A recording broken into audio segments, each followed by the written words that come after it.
नमस्कार। आज के इस एक्सप्लेनर में हम एक बहुत ही दिलचस्प विषय पर चर्चा करने वाले हैं, फेमिनिस्ट पॉलिटिकल थियरी यानी नारीवादी राजनीतिक चिंतन। हम इसकी शुरुआती लहरों से लेकर इसके अंदर से निकली अलग अलग विचारधाराओं तक का सफर एक साथ तय करेंगे। और हाँ, ये सिर्फ बीता हुआ इतिहास नहीं है, बल्कि आज के समाज में सत्ता और अधिकार कैसे काम करते हैं उसे समझने का एक बेहद अहम जरिया है। आगे बढ़ने से पहले मैं ये स्पष्ट कर दूं कि हमारा ये पूरा विश्लेषण पूरी तरह से प्रामाणिक और ऑथेंटिक एकेडमिक सोर्स पे आधारित है।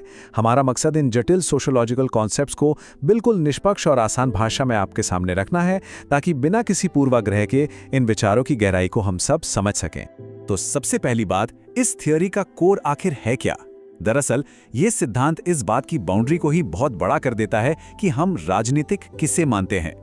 जिन महिलाओं की समस्याओं को सदियों से नजरअंदाज किया गया था, उन्हें ये सीधे मेनस्ट्रीम पॉलिटिक्स का हिस्सा बनाती है और एक बड़ा, बहुत ही बुनियादी सवाल पूछती है, आखिर इतिहास में पुरुषों के पास हमेशा से ज्यादा शक्ति और अधिकार क्यों रहे हैं?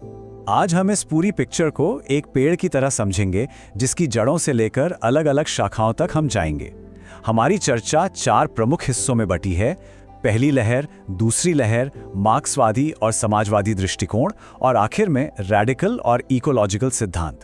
चलिए शुरू करते हैं। तो सबसे पहले आती है फर्स्ट वेव या पहली लहर, जहां पूरा फोकस था कानूनी अधिकारों और वोट डालने के अधिकार पर। ये दौर था 1820 के दशक से लेकर 20वीं सदी की शुरुआत तक का। सोचिए, ये वो वक्त था जब महिलाओं ने पहली बार घर की चारदीवारी से बाहर निकलकर अपने कानूनी अधिकारों की मांग की थी। 1848 में न्यूयॉर्क का सेनेका फॉल्स डिक्लेरेशन इसकी एक औपचारिक शुरुआत थी। लेकिन ध्यान दीजिए, ये सिर्फ पश्चिमी देशों तक सीमित नहीं था।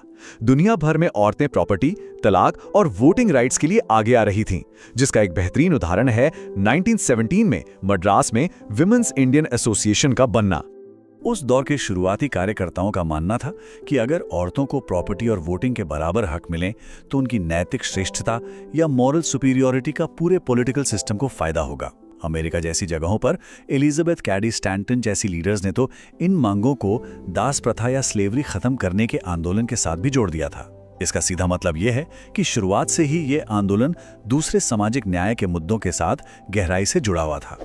अब आते हैं सेकेंड वेव या दूसरी लहर पर।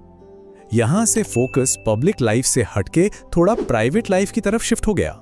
1960 के दशक तक आते आते कार्यकर्ताओं को समझ आने लगा कि भाई, सिर्फ वोटिंग का हक मिलने से सदियों का अत्याचार तो खत्म नहीं हुआ।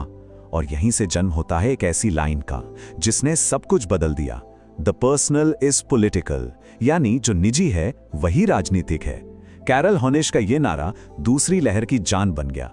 इसने साबित किया कि सोसाइटी में जो सांस्कृतिक भेदभाव हैं और जो राजनीतिक सत्ता का सिस्टम है, दोनों आपस में सीधे जुड़े हुए हैं। सीधे शब्दों में कहें तो जो कुछ बंद दरवाजों के पीछे घर के अंदर चल रहा है, वो बाहर की राजनीति से अलग नहीं है। इस लहर में कुछ बहुत ही बड़े बदलाव देखने को मिले। बेटी फ्रीडन ने अपनी किताब में औरतों को सिर्फ एक हाउसवाइफ तक सीमित रखने की कड़ी आलोचना की। 1960 के दशक के आखिर में मिस अमेरिका पेजेंट का भारी विरोध हुआ, क्योंकि इससे औरतों को सिर्फ एक वस्तु या ऑब्जेक्ट मानने के रूप में देखा गया। इसके अलावा मनोवैज्ञानिक और यौन उत्पीड़न जैसे मुद्दों पर भी खुलकर बात होने लगी। सिमोन द बोवार ने एक बहुत गहरी बात कही थी कि औरतों के पास बाकी शोषित समूहों की तरह अपना कोई एक कलेक्टिव हम या यूनिटी नहीं है। ये आंदोलन उसी हम को बनाने और दुनिया भर की अलग अलग क्लास और रेस की औरतों को एक साथ लाने की कोशिश थी। अब समय आगे बढ़ा तो सोच भी आगे बढ़ी। तीसरा हिस्सा है मार्क्सवादी और समाजवादी सिद्धांतों का, जिन्होंने पावर के पूरे इकोनॉमिक सिस्टम पर ही सवाल खड़े कर दिए।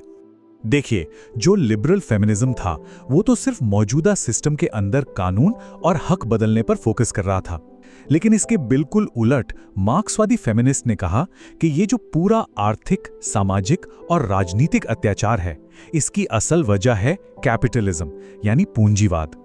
औरतों का जो अनपेड घरेलू काम है, जिस पर यह पूरा पूंजीवाद टिका हुआ है, वही तो इस असमानता की असली जड़ है। फ्रेडरिक एंगल्स ने एक बड़ा दिलचस्प तर्क दिया था। उन्होंने कहा कि घर के अंदर जो महिलाओं की मेहनत होती है, उसे हम सोसाइटी में बिल्कुल नॉर्मल मान लेते हैं, जैसे कि ये तो उनका काम ही है, और इसी वजह से नारी जाति की ऐतिहासिक हार हुई है। समाजवादी या सोशलिस्ट फेमिनिस्ट्स ने इस बात को एक कदम और आगे बढ़ाया। उनका मानना था कि दिक्कत सिर्फ पूंजीवाद में नहीं है, बल्कि एक डुअल सिस्टम है। यानी पितृसत्ता की ताकत और आर्थिक शोषण, ये दोनों मिलकर एक साथ औरतों के खिलाफ काम करते हैं। और अब हम बढ़ते हैं अपने आखिरी हिस्से की तरफ, रेडिकल और इकोलॉजिकल सिद्धांत, जहां समाज के बनाए हुए पितृसत्ता के बेसिक नियमों को ही तोड़ने की बात होती है। ये हिस्सा हमें समाज के ढांचों की सबसे गहरी आलोचना तक ले जाता है। न्यूयॉर्क की रेड स्टॉकिंग्स जैसे रेडिकल फेमिनिस्ट ग्रुप्स का मेन फोकस खुद पैट्रियार्की यानी पितृसत्ता की बुनियाद पर था। उनके नजरिए से अगर देखें तो उन्होंने शादी को एक रोमांटिक सपने की जगह एक सोशल स्ट्रैटेजी माना। उनका आखिरी लक्ष्य था इस जेंडर की कैटेगरी को ही पूरी तरह से खत्म कर देना, जो सिर्फ समाज की बनाई हुई है। क्योंकि असल में उत्पीड़न तभी होता है ना, जब मर्दों के प्रभुत्व को बिल्कुल प्राकृतिक बताकर हमारे दिमाग में बिठा दिया जाता है। अब यहाँ पर एक बहुत ही लाजवाब कॉन्सेप्ट सामने आता है। 1974 में आया इकोलॉजिकल फेमिनिज्म या इकोफेमिनिज्म। ये थ्योरी महिलाओं पर होने वाले अत्याचार को सीधा नेचर यानी प्रकृति के शोषण और तबाही से जोड़ती है।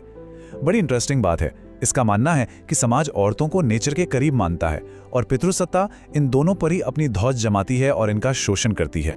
इकोफेमिनिस्ट्स हमारे समाज के इस डुअलिस्टिक ढांचे की कड़ी आलोचना करते हैं। ये जो हर चीज को दो विरोधी हिस्सों में बांटने की आदत है ना, जैसे संस्कृति बनाम प्रकृति, पुरुष बनाम महिला, गोरा बनाम काला या दिमाग बनाम भावना। उनका तर्क है कि समाज विज्ञान और धर्म का सहारा लेकर इन भेदभावों को बिल्कुल नॉर्मल साबित कर देता है। इसके बजाय वो एक ऐसे सिस्टम की बात करते हैं जहां किसी को ऊपर या नीचे रखने के बजाय सबकी अलग अलग खूबियों का सम्मान हो, एक हायरार्की की जगह डाइवर्सिटी हो। तो इस पूरे एक्सप्लेनर से ये तो साफ है कि शुरुआती कानूनी अधिकार मांगने से लेकर आज सिस्टम की जड़ों को हिला देने वाली थ्योरीज तक, नारीवादी राजनीतिक चिंतन ने हमें समाज को देखने का एक नया और गहरा चश्मा दिया है। तो आखिर में मैं आपको एक सवाल के साथ छोड़कर जा रहा हूं। जरा सोचिए, ये पुरानी लहरें और अलग अलग सैद्धांतिक ढांचे आज भी हमारी राजनीतिक चर्चाओं और हमारी पावर स्ट्रक्चर्स की समझ को कैसे आकार दे रहे हैं? इस सवाल पर थोड़ा विचार जरूर कीजिएगा। आज के इस ज्ञान के सफर में हमारे साथ जुड़ने के लिए आपका बहुत बहुत शुक्रिया।